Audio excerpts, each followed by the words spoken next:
तो आज हम स्टार्ट करने वाले हैं केमिकल कोऑर्डिनेशन। केमिकल कोऑर्डिनेशन में सबसे पहला टर्म जो आता है वो होता है प्लांट हार्मोन। तो पहले जानते हैं कि प्लांट हार्मोन होता क्या है। तो प्लांट हार्मोन मतलब क्या हुआ, प्लांट हार्मोन का दूसरा नाम होता है फाइटो हार्मोन। और फाइटो हार्मोन होता है ऑर्गेनिक केमिकल सब्सटेंस, यानी प्लांट हार्मोन होता है ऑर्गेनिक केमिकल सब्सटेंस। ठीक है। और ये मिनट्स मिनट्स में प्रोड्यूस होता है हायर प्लांट्स में, मतलब मिनट्स मिनट पे फाइटो हार्मोन प्रोड्यूस होता है प्लांट्स में। ये मिनट्स मिनट्स में नेचुरली प्रोड्यूस होता है। साथ ही साथ ये क्या कंट्रोल, फाइटो हार्मोन जो है ये प्लांट हार्मोन हुआ, तो ये कंट्रोल आखिर करता है क्या, कंट्रोल ग्रोथ एंड अदर, मतलब ये प्लांट के ग्रोथ को कंट्रोल करता है और अदर फिजियोलॉजिकल फंक्शंस, जो फिजियोलॉजिकल फंक्शंस होते हैं उसको भी कंट्रोल करता है। तो सिंपली आप यह जान लीजिए कि प्लांट हार्मोन मतलब होता है फाइटो हार्मोन, इसका अदर नेम होता है। यूजुअली ये एग्ज़ाम में उतना पूछा जाता नहीं है, बस phyto hormone organic chemical substance, ये इतना आप अगर आप जान ले तो बहुत है।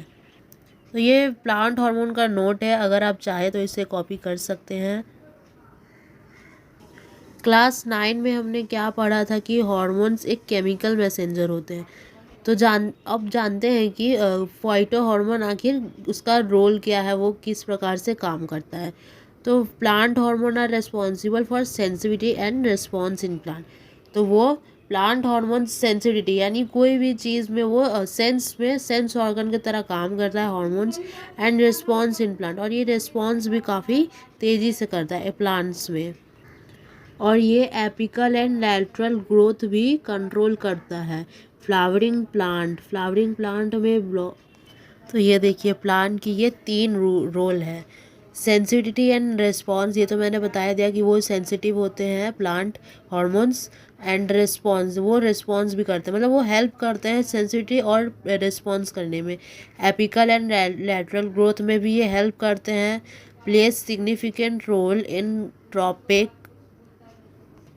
ट्रॉपिक मूवमेंट, ये एक सिग्निफिकेंट रोल प्ले करते हैं, मतलब काफ़ी इंपॉर्टेंट रोल प्ले करते हैं ट्रॉपिक मूवमेंट में। ट्रॉपिक मूवमेंट आपने अगर नहीं जाना है तो आप पिछले वीडियो में जाके देख लीजिए।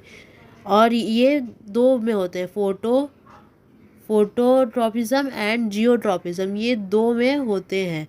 तो ये 3 इसके रोल है हॉर्मोन्स के, प्लांट हॉर्मोन्स के, काफ़ी इंपॉर्टेंट एग्ज़ाम में कई बार पूछते हैं लोग। तो या फिर MCQ VS ये सब वगैरह में भी आता है, तो आप इसे याद कर लें। तो देखिए फाइटो हार्मोन को किसने इन्वेंट किया, थीमैन साइंटिस्ट ने। इसने कॉइंड किया था ये फाइटो हार्मोन को, यानी प्लांट हार्मोन को। तो फाइटो हार्मोन यानी प्लांट हार्मोन को हम लोग ग्रोथ प्रमोटिंग हार्मोन भी बोलते हैं। तो इसके कई नाम हैं, जैसे फाइटो हार्मोन हो गए, फिर प्लांट हार्मोन, उसके बाद GPS यानी ग्रोथ प्रमोटिंग सब्सटेंसेस, उसके बाद PGR प्लांट ग्रोथ रेगुलेटर, ये काफ़ी सारे नाम हैं। ये फुल फॉर्म वगैरह आप याद कर ले, एग्ज़ाम में पूछा जा सकता है। तो अब जानते हैं प्लांट हार्मोन के कैरेक्टरिस्टिक होते क्या हैं। एक्सट्रीमली लो कॉन्सेंट्रेशन, ये बहुत ही ऑकर इन लो कॉन्सेंट्रेशन, मतलब plant hormone occur in low concentration, मतलब बहुत ही लो कॉन्सेंट्रेशन में ये ऑकर करते हैं। उसके बाद lack definite glands, source plant lack definite that produce and secrete hormones. Lack definite यानी ये इसके पास काफ़ी सारे ग्लैंड्स होते हैं जिससे ये हार्मोन सिक्रिएट या प्रोड्यूस करता है। Almost all meristematic tissue can produce hormone, जो मेरिस्मेटिक टिश्यू है वो ऑलमोस्ट सारे, यहाँ पे लिखा नहीं है मैंने, पर आप अपने लिख सकते हैं बुक में कि सारे almost all meristematic tissue can produce hormone. ठीक है, प्लांट हार्मोन वो मेरिस्मेटिक टिश्यू ऑलमोस्ट ऑल करते हैं। और देखिए थर्ड नंबर क्या है, सिंपल केमिकल एज हार्मोन। जो प्लांट है ना वो बहुत ही सिंपल केमिकल यूज़ करते हैं, विच डिफ्यूज़ मोर ईजली, जो बहुत ही जल्दी डिफ्यूज़ हो जाए थ्रू द प्लांट टिश्यूज़, जो प्लांट टिश्यूज़ के द्वारा वो जल्दी से डिफ्यूज़ हो जाए, इसीलिए वो लोग सिंपल केमिकल यूज़ करते हैं ताकि वो लोग को आसान हो। सिंपल केमिकल ये याद रखिएगा। ये स्लो डिफ्यूजन, मतलब फोर्थ नंबर देखिए, स्लो डिफ्यूजन इसमें होता है, take place by cytoplasmic streaming. ठीक है, स्लो डिफ्यूजन इसमें take place by cytoplasmic streaming के द्वारा ये स्लो डिफ्यूजन टेक प्लेस होता है, मतलब जगह लेता है। बाकी सारे कैरेक्टरिस्टिक तो आम थे, बट ये दो कैरेक्टरिस्टिक दैट इज़ 5 और 6 ये बहुत ही इंपॉर्टेंट है। तो देखते हैं क्या है। 5 मेजर प्लांट हार्मोन, देखिए 5 मेजर जो 5 नाम है प्लांट हार्मोन के। Abscisic acid ABA, auxin, auxin ये सबसे इम्पॉर्टेंट है, इसके बारे में पूरा आप पढ़िएगा। गिबर्लिन ये भी इम्पॉर्टेंट है। साइटोकाइनिन, तो ये 3 जो है काफ़ी इंपॉर्टेंट है। उसके बाद एफसीसी आता है, उसके बाद एथिलाइन के बारे में उतना कुछ नहीं पढ़ पाएंगे आप। तो ये 5 मेजर है, ये आप याद कर लीजिए क्योंकि ये एग्ज़ाम में पूछा जाता है। उसके बाद एसिडिक इन नेचर, जो chemical nature of phyto hormone, plant hormone का जो केमिकल नेचर होता है वो acidic in nature almost all plant का, एक्सेप्ट साइटोकाइनिन। जो साइटोकाइनिन हार्मोन होता है ना वो बेसिक इन नेचर होता है। तो यहाँ जो देखिए ये जो चारों है पांचों है ये सब एसिडिक इन नेचर है, सिवाय साइटोकाइनिन के ये होगा सिर्फ बेसिक इन नेचर। मैं जो ये सब लिख रही हूँ चाहे तो आप लिख सकते हैं एज अ नोट, क्योंकि ये सब बाद में पढ़ने को काम, बुक में तो काफ़ी एक्सप्लेन ब्रीफ में लिखा गया है पर आप ऐसे लिख सकते हैं। तो एब्सिसिक एसिड जो है वो स्ट्रेस हार्मोन है, मतलब इन प्लांट, ये प्लांट में एक स्ट्रेस हार्मोन के नाम से जाना जाता है। तो एग्ज़ाम में आ सकता है कि स्ट्रेस हार्मोन का नाम बताए प्लांट में, तो फिर आप ये लिखिएगा ABA यानी एब्सिसिक एसिड, ये काफ़ी इंपॉर्टेंट और मॉडल क्वेश्चन है। और जो एथिलाइन, एथिलाइन होता है ना, मैं वो इसका डेफिनेशन बता, मतलब डेफिनेशन इसका यूजेस बता रही हूँ।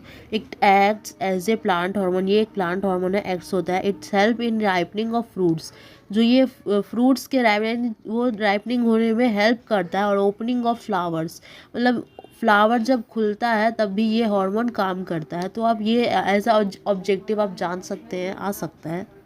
तो अब आते हैं मेन टॉपिक पर, दैट इज़ ऑक्सिन। तो ऑक्सिन का पहले डेफिनेशन जान लेते हैं। The plant hormone containing indole group produced mostly by apical meristem and control the growth of shoot, root and other growing parts of plant is called auxin.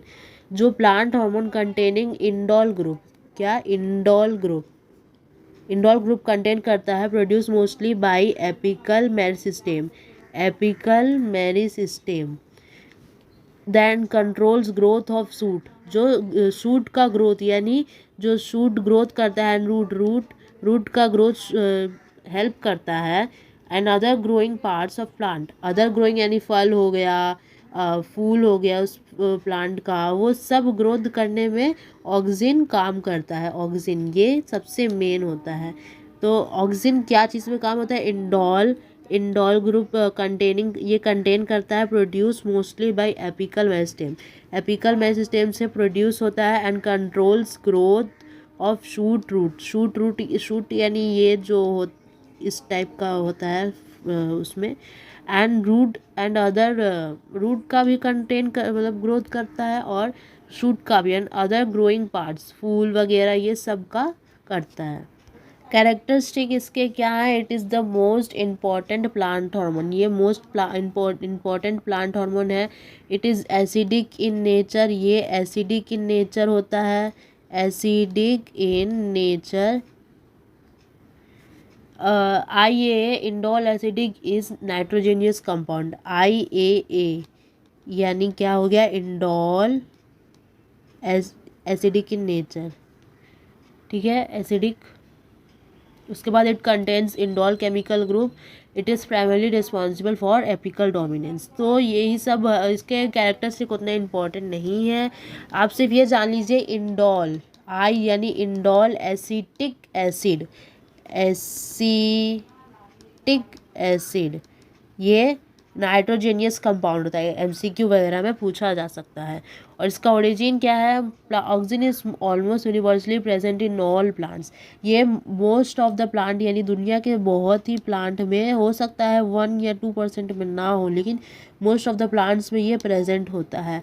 उसके बाद it synthesise at the growing parts of higher plant, और ये higher plants में भी grow होता है, like apex of stem, apex of stem में grow होता है। Young expanding leaf, fruit, flower, seeds, etc. Auxin is synthesized in the living plant cells through a series of steps from amino acid. Auxin जो है ना वो living plant cell से through a series of steps from amino acid ट्रिप्लाइन, ठीक है, वो synthesise होता है लिविंग प्लांट सेल से, मरा हुआ प्लांट सेल से वो कभी नहीं होगा। सिर्फ और सिर्फ लिविंग प्लांट सेल से through a series of steps, मतलब वो सीरीज में होता है। ठीक है, जो ऑक्सीजन होता है ना, ऑक्सीजन का रोल देखिए क्या होता है। सेल डिवीजन, ये बहुत ही इंपॉर्टेंट हुआ। ये सेल डिवीजन में काफ़ी ज़्यादा होता है। जैसे मैं बता रही हूँ, oxygen takes part in nuclear cell division and thereby increases the rate of cell division. जो वो न्यूक्लियर डिवीजन होता है, जब वो उसमें टेक्स पार्ट करता है and thereby increases the rate of cell division. जो सेल डिवीजन का रेट होता है ना, जैसे ये हुआ, ये 2 में डिवाइड होता है, फिर उसके बाद ये 4 में डिवाइड होता है, उसी प्रकार ये ऐसे रेट बढ़ाएगा। Rate of cell division causing increases in cell number. जब ऐसे होगा तब ये तो cell number of cell division तो बढ़ते जाएगा ना, बढ़ते जाएगा बढ़ते जाएगा बढ़ते जाएगा।